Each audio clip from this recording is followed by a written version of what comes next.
ইয়াহুদি নাসারা বা কোনো অমুসলিম যদি আপনাকে সালাম দেয় তাহলে আপনি উত্তর কিভাবে দিবেন? উত্তর দেওয়া তো যাবে, কিন্তু উত্তরের যে বাক্য সেটার ব্যাপারে আমাদের ইখতিলাফ রয়েছে একটু।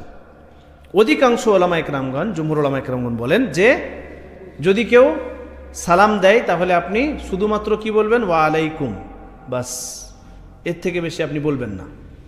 কিন্তু শেখ সালেহ উসাইমিন রহমতুল্লাহ আলাই, এভাবেই ইমাম ইবনুল কাইয়িম রহমতুল্লাহ আলাই তিনার কিতাব আহকাম আহলে যিম্মাহ, যে আল্লাহ রসূল সাল্লাল্লাহু আলাইহি ওয়াসাল্লাম তিনি যে নিষেধ করেছিলেন, পড়ে তুলবে লাস্টের দিকে, তিনি যে নিষেধ করেছিলেন কোনো ইহুদি নাসারা বা কোনো অমুসলিম সালাম দিলে আল্লাহ রসূল সাল্লাল্লাহু আলাইহি ওয়াসাল্লাম উত্তরে শুধুমাত্র ওয়া আলাইকুম সালাম বলেছিলেন।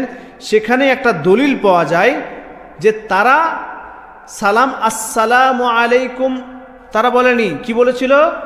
আসসালামু আলাইকুম।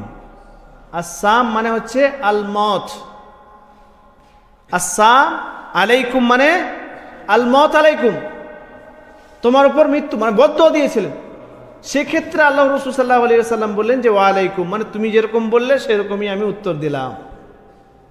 কিন্তু যদি কেউ খুব সুন্দরভাবে সালাম দেয়, যেরকম দেখবেন সৌদি আরবে অনেক হিন্দু আছে বা অনেক মুসলিম এলাকায় কিছু হিন্দু থাকে যারা খুব সুন্দরভাবে মুসলিমদের সাথে থাকার কারণে একদম শুদ্ধভাবে বলতে পারে, এমনকি অনেক মুসলিমের থেকেও ভালো বলে, অনেক সময় দেখবেন আসসালামু আলাইকুম একদম সাফ আলফাজে পরিষ্কারভাবে স্পষ্টভাবে বলছে, তাহলে তার উত্তর দেওয়া যাবে কি যাবে না?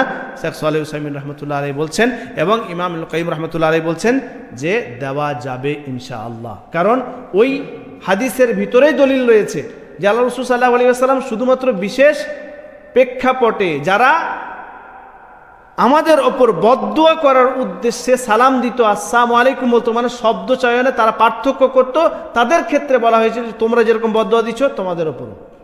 কিন্তু যদি কেউ ভালোভাবে সালাম দেয় তাহলে সেই ব্যক্তির সালামের উত্তর আপনি দিতে পারবেন ইনশাআল্লাহ, জায়েজ আছে। আল্লাহু আ'লাম বিসওয়াব।